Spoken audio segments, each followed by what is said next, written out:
새벽기도 나오신 성도님들을 주님의 이름으로 환영합니다. 다 함께 3월의 암송구절 함께 하겠습니다. 그런즉 너희는 먼저 그의 나라와 그의 의를 구하라. 그리하면 이 모든 것을 너희에게 더하시리라. 마태복음 6장 33절 말씀. 아멘. 샘물의 기도를 드리겠습니다. 마음모아 샘물의 기도를 하나님께 드립니다. 먼저 우리 믿음을 고백합니다. 태초에 하나님이 천지를 창조하시니라. 아멘. 천지를 창조하신 하나님, 놀라우신 하나님께서 우리의 아버지가 되어주시니 감사합니다. 이 세상을 살아가는 날 동안에 우리에게 가장 좋은 것 공급해 주시는 아버지를 신뢰하며 믿음 안에서 평안을 누리게 하옵소서. 교회와 예배를 위해 기도합니다. 내가 나의 목소리로 여호와께 부르짖으니 그의 성산에서 응답하시는도다. 아멘. 거룩한 산에서 우리를 기다리시는 하나님, 교회로 모여 예배하는 성도들이 하나님의 산에 오르는 기쁨을 누리게 하시고 우리 교회가 풍성한 영의 양식과 사랑의 교제와 은혜의 샘이 흐르는 넉넉한 교회 되게 하옵소서. 작은 목자 훈련과 사남사밤을 통하여 주실 은혜를 기대하며 하나님을 더욱 깊이 알아가기를 사모하는 교회 되게 하옵소서. 목장과 성도들을 위해 기도합니다. 더러는 좋은 땅에 떨어짐에 나서 100배의 결실을 하였느니라. 아멘. 말씀이 선포될 때 듣고 지키어 인내로 결실하는 목장 되게 하옵소서. 믿음이 흔들릴 때 서로 잡아주는 목장, 말씀대로 살기 위해 발버둥치는 목장 되게 하시고 세상의 염려보다 아버지의 손의 능력을, 재물의 유혹보다 아버지의 집의 풍성함을 사모하는 목장 되게 하옵소서. 하나님께서 저희의 사정을 가장 깊이 아시는 줄 믿습니다. 오늘도 성도들의 간절한 필요들을 채워주옵소서. 다음 세대와 청년을 위해 기도합니다. 무릇 의인들의 길은 여호와께서 인정하시나 악인들의 길은 망하리로다. 아멘. 말씀대로 사는 것이 어리석다 여김받는 시대를 살아가는 우리 자녀들을 불쌍히 여겨 주옵소서. 삶에서 가장 순수한 시절을 하나님의 말씀에 붙들어 매는 복을 받아 하나님께 인정받은 다음 세대가 되게 하옵소서. 더 넓은 세상으로 발을 내딛는 청년들의 마음을 붙드사 오직 하나님의 말씀에 따라 선악을 분별하여 복받는 길로만 걸어가는 청년 되게 하옵소서. 나라와 선교를 위해 기도합니다. 이는 내 생각이 너희의 생각과 다르며 내 길은 너희의 길과 다름이니라. 아멘. 역사의 주인이신 하나님, 저희가 헤아릴 수 없는 지혜로 온 세계를 친히 다스리시는 하나님을 찬양합니다. 선량한 시민들의 삶이 보호받으며 성실한 수고가 보상받는 평안한 우리나라 되게 하옵소서. 세계 곳곳에서 주님의 복음 전하는 선교사들이 말씀의 능력을 경험하게 하시며 선교사들로 말미암아 그 땅이 복을 받게 하옵소서. 오늘도 우리 기도에 귀 기울여 주시는 좋으신 하나님을 찬양합니다. 예수님의 이름으로 기도합니다. 아멘. 우리에게 주신 하나님 말씀은 누가복음 21장 5절에서 19절 말씀입니다. 우리 한 절씩 교독하겠습니다. 어떤 사람들이 성전을 가리켜 그 아름다운 돌과 헌물로 꾸민 것을 말하매 예수께서 이르시되 너희 보는 이것들이 날이 이르면 돌 하나도 돌 위에 남지 않고 다 무너뜨려지리라. 그들이 물어 이르되 선생님이여 그러면 어느 때에 이런 일이 있겠사오며 이런 일이 일어나려 할 때에 무슨 징조가 있사오리이까? 이르시되 미혹을 받지 않도록 주의하라. 많은 사람이 내 이름으로 와서 이르되 내가 그라하며 때가 가까이 왔다 하겠으나 그들을 따르지 말라. 난리와 소요의 소문을 들을 때에 두려워하지 말라. 이 일이 먼저 있어야 하되 끝은 곧 되지 아니하리라. 또 이르시되 민족이 민족을 나라가 나라를 대적하여 일어나겠고 곳곳에 큰 지진과 기근과 전염병이 있겠고 또 무서운 일과 하늘로부터 큰 징조들이 있으리라. 이 모든 일 전에 내 이름으로 말미암아 너희에게 손을 대어 박해하며 회당과 옥에 넘겨주며 임금들과 집권자들 앞에 끌려가려니와 이 일이 도리어 너희에게 증거가 되리라. 그러므로 너희는 변명할 것을 미리 궁리하지 않도록 명심하라. 내가 너희의 모든 대적이 능히 대항하거나 변박할 수 없는 구변과 지혜를 너희에게 주리라. 심지어 부모와 형제와 친척과 벗이 너희를 넘겨주어 너희 중에 몇을 죽이게 하겠고 또 너희가 내 이름으로 말미암아 모든 사람에게 미움을 받을 것이나 너희 머리털 하나도 상하지 아니하리라. 함께 읽겠습니다. 너희의 인내로 너희 영혼을 얻으리라. 아멘. 오늘 읽은 말씀으로 말씀이 주는 유익이라는 제목으로 하나님 말씀 전하겠습니다. 여러분, 하나님 말씀은 빛입니다. 그 빛이 비침으로 인하여서 우리의 마음이 밝아지고 또 명료하게 이 세상을 볼 수 있습니다. 여러분 한번 생각해 보십시오. 빛이 없는 가운데 이 공간을 1시간 동안 더듬어 아는 것과 빛이 비친 다음에 한 3초간 이 공간을 인식하는 그 둘 중에 뭐가 더 정확하게 세상을, 이 공간을 인식하는 것이 되겠습니까? 1시간 동안 더듬는 것보다 빛이 비치는 가운데, 환한 가운데 이 상황과 환경을 이해하는 것이 훨씬 더 용이합니다. 정확합니다. 예수님의 말씀 역시 마찬가지입니다. 주님의 말씀은 우리가 살아가야 할 삶의 길을 비춥니다. 그래서 우리의 삶을 유익하게 합니다. 우리를 온전하게 합니다. 우리의 삶을 복스럽게 합니다. 예수님이 우리의 삶에 비추는 빛입니다. 구약에 하나님의 말씀은 내 발의 등이요 내 길의 빛이라 하였습니다. 마찬가지로 말씀이 육신이 된 예수 그리스도의 존재 자체도 그렇고 그분이 우리에게 허락하시는 말씀 역시 우리의 삶을 비추는 빛이더라 하는 것입니다. 그 말씀을 통해 얻을 유익이 있습니다. 그 말씀을 통해 우리의 삶이 더 온전해진다 하는 겁니다. 이 새벽에 예수 그리스도께서 우리에게 허락하시는 그 말씀의 유익에 대해서 한번 집중하기를 원합니다. 첫 번째, 예수님의 말씀은 우리를 헛된 소망에서 벗어나게 합니다. 헛된 소망에서 벗어나게 합니다. 어떤 사람들이 예루살렘 성전을 바라보며 감탄합니다. 와, 정말 대단하다. 감탄하고 있습니다. 5절에 보시면 그 아름다운 돌과 헌물로 꾸민 것을 말하며 휘황찬란한 이 예루살렘 성전을 보면서 정말 대단하다, 든든하다, 우리의 소망이 될 만하다 이렇게 찬미하고 있었습니다. 여러분, 유대인들에게 성전은요, 이 건축물인 이 성전은 그들의 소망의 좌소였습니다. 그들의 일상의 삶이 유지되고 존속되려면, 하나님의 복을 기대할 수 있으려면 이 예루살렘 성전이 든든히 세워져 있어야 하는 것입니다. 그렇게 입이 쩍하고 벌어진 그 사람들을 향해 예수님은 이 거침없이 찬물을 끼얹고 있는 것입니다. 6절에 보시면 너희 보는 이것들이 날이 이르면 돌 하나도 돌 위에 남지 않고 다 무너뜨려지리라 말하고 있습니다. 와, 정말 대단하다. 위풍당당한 이 예루살렘 성전의 자태 앞에 놀라고 있는 그 사람들, 우리의 소망의 근거가 될 만하다. 여기 있는 그 예루살렘 성전을 바라보고 있는 사람들에게 예수님은 지금 6절에서 뭐라고 하냐면, 6절을 좀 우리식의 언어로 말하면 아니다. 그건 소망 아니다. 이건 무너질 거다. 헛된 소망이다. 라고 분명히 말하고 있는 것입니다.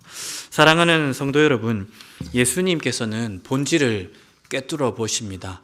마치 어둠의 공간을 더듬어 찾아갈 때 우리가 어딘가에 부딪히고 또 몸을 상할 수 있는 것처럼 우리의 삶이 어둠 가운데 있을 때는 불안정합니다. 하지만 예수 그리스도의 말씀이 비치면 어디에 헛된 소망이 있는지 명확하게 알 수 있다는 것입니다. 하지만 이 예수님의 말씀은 이 예루살렘 성전에 소망을 둔 사람들에게는 뼈아픈 것이었습니다. 왜냐하면 그 누구도 자기가 갖고 있는 이 소망이 헛된 것이라는 것, 헛될 수 있다는 가능성을 염두에 두지 않고 있기 때문입니다. 유대인들에게 예루살렘 성전은 하나님께서 우리와 함께 하신다는 이 외적인 표지였습니다. 그런데 그 성전이 무너진다니요, 그것을 받아들일 수 있는 사람은 없습니다. 그래서 예수님의 말씀은 너희들이 소망하는 것이 헛된 것이다, 너희들이 소망하는 것이 헛것이다 라고 할 때 그 말씀이 선포되는 사람들에게 좌절을 주고 절망을 준다는 겁니다. 왜냐하면 이제까지 자기가 소망했던 것이 사실이 아니고 헛되며 무너지게 될 거라는 사실을 직면해서 받아들일 수 있는 사람이 그리 많지 않았기 때문입니다. 복음의 역사는 그 처절한 직시를 통해서만 가능한 일이었습니다. 여러분, 사도행전에 이 베드로의 설교를 들었던 사람, 메시지는 무엇이었습니까? 너희가 하나님의 편에 서 있으면서 스스로를 그렇게 여기면서 예수님을 죽이고 예수님을 이단으로 취급했을 거다. 그래서 그 일이 하나님 앞에서 옳은 일이라고 여겼을 거다. 근데 베드로는 뭐라고 선언합니까? 아니다. 너희가 죽인 이 예수를 하나님이 주와 그리스도가 되게 하셨다. 이렇게 말하는 전세가 역전되는 순간이죠. 이제까지 자기가 소망을 둔 것이 허물어지고 이것이 가상의 세계이고 실제 세계가 자기가 터부시하고 있는지 나사렛 예수의 모임이라는 생각을 스스로 하기 시작하자 이 사람들 마음에 절망이 스멀스멀 올라오는 겁니다. 그래서 어떻게 반응합니까? 형제들아 우리가 어찌할꼬. 좌절의 마음을 이렇게 표현하고 있는 모습을 보여주고 있습니다. 하지만 기억할 것은 이 과정이 우리의 삶의 치료가 된다는 겁니다. 여러분, 헛된 소망을 계속 추구하며 살아가는 것은 삶에 소망을 주지 않습니다. 그럴 때 아주 선명하게 선을 끊는 예수님의 말씀이 필요합니다. 그건 무너지게 될 것이다. 그건 소망이 아니다. 그건 헛된 소망이다. 라고 이 날이 선 예수 그리스도의 말씀 앞에 비록 그것이 뼈 아프다 하더라도 그것을 직면하고 직시하는 것이 우리의 삶에 유익을 끼친다 하는 겁니다. 예수 그리스도의 말씀이 우리의 삶에 주시는 유익은 우리로 헛된 소망으로부터 벗어나게 한다는 것을 우리가 깊이 기억할 필요가 있겠습니다. 두 번째, 예수님의 말씀은 우리를 거짓된 미혹과 두려움에서 벗어나게 합니다. 예수님이 예루살렘 성전이 무너진다고 하니까 사람들이 또다시 물었습니다. 어느 때에 이런 일이 일어나겠습니까? 그것이 일어날 때에는 어떤 징조가 있겠습니까? 이렇게 물었습니다. 그때 예수님이 앞으로 일어날 여러 현상에 대해 말씀하셨습니다. 누군가 예수님 자신의 이름으로 와서 때가 가까이 왔다라고 말하게 될 거라고 말씀하셨습니다. 그리고 그것과 관련된 거짓 메시아들이 일으키는 난리와 소요의 소문들에 대해서 우리 주님이 말씀해 주셨습니다. 주로 이제 듣게 될 거라는 일이죠. 내가 예수다. 그리고 곧 있으면 종말이 올 거다라는 메시지를 조금 있으면 듣게 될 거고 역사적으로 그리스도인들이 듣게 될 거라는 것을 예언하셨습니다. 그리고 그 거짓 메시아들이 일으키는 소요와 소문의 사태들을 우리 주님이 명확하게 말씀해 주셨습니다. 이 단락을 통해서 예수 그리스도께서 우리에게 허락하시는 이 말씀의 유익은 무엇이냐면 두려워하지 말라는 데 있습니다. 단순히 조금 있으면 거짓 메시아들이 일어날 거야 라는 것을 미리 정보를 주는 것에 그치는 것이 아니라 그러할 때 너희가 두려워할 수 있고 그러할 때 미혹을 받을 수 있고 그러할 때 미혹을 받아서 진짜 끝나는 거구나, 온 세상이 진짜 멸망하는 거구나라는 위기감을 가질 수 있지만 그러할 때 진짜 그런 일이 일어날 때 두려워할 필요가 없다. 끝이 아니다. 미혹받을 필요가 없다라고 이 말씀까지 주시기 위해서 우리 주님이 이 예언의 말씀을 우리에게 허락하고 있다는 것입니다. 그러한 말들이 들리더라도 미혹될 수 없다, 미혹될 필요가 없다라고 주님 분명히 말씀해 주셨습니다. 8절이죠. 미혹을 받지 않도록 주의하라 말씀하셨습니다. 그리고 9절에 두려워하지 말라, 이 일이 먼저 있어야 하되 끝은 곧 되지 아니하리라 말씀하셨습니다. 사랑하는 성도 여러분, 우리는 말씀에 온건이 붙들려 있을 때에만 거짓 메시아의 술수에 놀아나지 않을 수 있습니다. 오늘날에도 자칭 예수라고 하는 사람, 자칭 모세라고 하는 사람 우리 대한민국에도 허다하게 많습니다. 그들이 말하는 시한부 종말론은 이 날이 갈수록 더 거세지고 있습니다. 이 모든 상황을 우리 주님 2000년 전에 예고하셨습니다. 자기를 예수로 지칭하는 사람들이 곧 끝이 올 거라고 얘기하게 될 거다. 이 말씀 역시 하셨고요. 난리의 난리, 소문의 소문이 번성하게 될 거라는 것까지도 우리 주님 말씀하셨습니다. 그 정보만 전달하는 게 아니라 명확하게 뭐라고 하셨습니까? 그러나 안심해라. 미혹될 필요 없다. 끝이 아니다. 그런 일이 일어나더라도 그런 말이 들더라도 미혹될 필요 없고 끝이 아니다. 두려워하지 말라고 우리 주님이 분명하게 말씀하셨습니다. 이 말씀까지 들은 우리는 아주 넉넉하게 그러한 현상들을 목도하면서 미혹되지 않을 수 있습니다. 하나님의 말씀은 우리를 이 세상에 미혹되지 않도록 우리를 보존합니다. 거짓된 메시아 운동에 미혹되거나 현혹되지 않도록, 두려움에 사로잡히지 않도록 우리의 삶을 붙들어 매는 것입니다. 이것이 예수 그리스도의 말씀을 통해서 우리가 누릴 두 번째 유익입니다.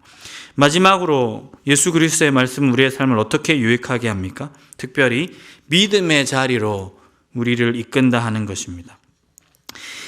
주님이 이 끝은 되지 아니하리라, 그 거짓된 메시아들이 끝을 얘기한다 하더라도 그것이 끝이 아니다, 그건 과정이다라고 말씀하신 이후에 10절부터 12절까지 단락을 통해서 또 다른 단락의 현상들과 이야기들을 쭉 얘기해 주십니다.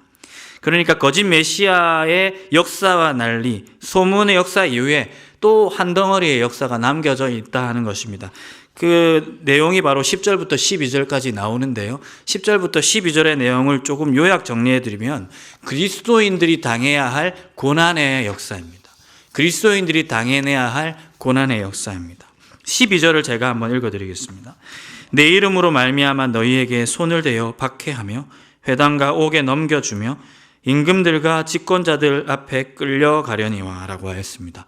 사도들이 당했던 고난이기도 하고 이 시대에 있는 모든 그리스도인들이 당해야 했던 고난이기도 합니다. 그리고 이어서 말씀드리면 16절 17절에도 나옵니다.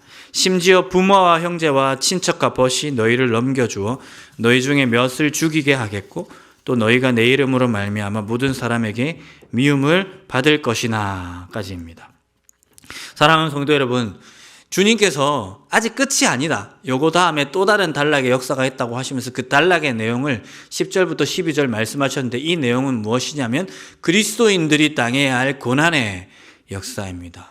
고난의 역사가 있을 것이다, 우리 주님이 예견하시고 예언하셨습니다. 마찬가지로 그냥 이 정보를 전달하기 위해서 주님 말씀하시는 게 아니라 그 역사 가운데 우리가 침잠에 빠질 수 있는 그 오류를 극복시키기 위해서 주님 말씀하고 있다 할 수 있습니다. 앞단락에서 거짓된 미혹의 역사가 있을 거다, 그것만 얘기하는 게 아니라 그 속에서 미혹받지 마라, 끝이 아니다라고 우리를 경고하게 하신 것처럼, 마찬가지로 고난과 고통의 역사 속에서 우리가 행여 빠질 수 있는 그 오류의 덫에서부터 우리를 미리 건지기 위해서, 우리의 삶을 유익하게 하기 위해서 주님 말씀하고 있다 하는 겁니다. 사랑하는 성도 여러분, 고통 속에서 우리는 어떤 딜레마에 빠집니까?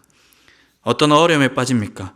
우리 혼자구나, 하나님 우리를 버렸구나, 나 홀로 이 문제 모든 것들을 극복해야 하는 거구나, 난 단독자로 내 인생의 주인으로서 내가 이것들을 해결해야 하는구나, 하나님이 나를 버렸다, 나는 혼자다라는 이 고립감에 사로잡힐 수 있습니다. 그래서 어떤 사람들은 신앙을 떠나기도 하고, 그래서 어떤 사람들은 신앙을 내가 어떤 것을 극복해 나가는 능력 정도로 여기기도 합니다.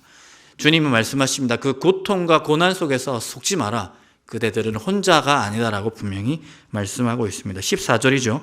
그러므로 너희는 변명할 것을 미리 궁리하지 않도록 명심하라. 그 고통 속에서, 그 공회에 잡혀가서 많은 권력자들 앞에서 복음을 전해야 되는데 너희 혼자가 아니다라는 것을 주님이 14절에 말하고 있는 것입니다. 무슨 말입니까? 그 예수님이, 그 하나님이, 하나님의 영인 성령님이 그 자리에서 너희들과 함께해서 그들이 무엇을 말해야 될지 그 입술에 말을 심어주실 거다라고 분명히 말하고 있습니다. 정리하면 하나님이 함께 하신다고 말하고 있다는 겁니다. 18절과 19절은 뭐라고 말하고 있습니까? 너희 머리털 하나도 상하지 아니하리라, 너희의 인내로 너희 영혼을 얻으리라 라고 분명히 말하고 있습니다. 환난의 역사 속에서 우리는 오해할 수 있습니다. 상황을 그릇되게 오석할 수 있습니다. 하지만 명료하게 우리 주님은 그 상황까지 내다보시면서, 우리가 빠질 수 있는 그 오류까지 내다보시면서, 아니다, 고통이 있을지라도 그대들은 혼자가 아니다, 내가 너희들이 무엇을 말해야 될지 그 말을 주겠다, 더 나아가서 너희 털끝 하나 상하지 않도록 내가 너희들을 보호하고 보존하게 될 것이다 라고 우리 주님 말씀하고 있는 것입니다. 사랑하는 성도 여러분, 이 말씀이 진리입니다. 최근에 담임 목사님 말씀하신 것처럼 그 불 속에서라도 하나님 우리와 함께 하실 때, 그 다니엘의 세 친구의 몸이, 머리털이 하나도 그을리지 않은 채 온전히 구원받았습니다. 그 임마누엘 하시는 하나님, 함께 하시는 하나님이 구원하시는 하나님이라는 것을 우리가 기억해야 할 것입니다. 동일한 말씀을 오늘 예수 그리스도께서 말씀하고 있다 할 수 있겠습니다. 말씀을 정리하겠습니다. 우리는 예수 그리스도의 말씀을 통해서 헛된 소망에서 벗어날 수 있습니다. 또한 거짓된 미혹과 두려움에서 벗어날 수 있습니다. 또한 나아가서 그 하나님의 아들 예수 그리스도의 말씀은 우리를 참된 믿음의 자리, 하나님이 우리와 함께 하시는구나 하는 믿음의 자리로 우리를 이끌고 있더라는 겁니다. 이 은혜 안에서, 이 복음의 안에서 삶의 유익을 누리실 수 있는 저와 여러분의 삶이 되기를 간절히 소망합니다.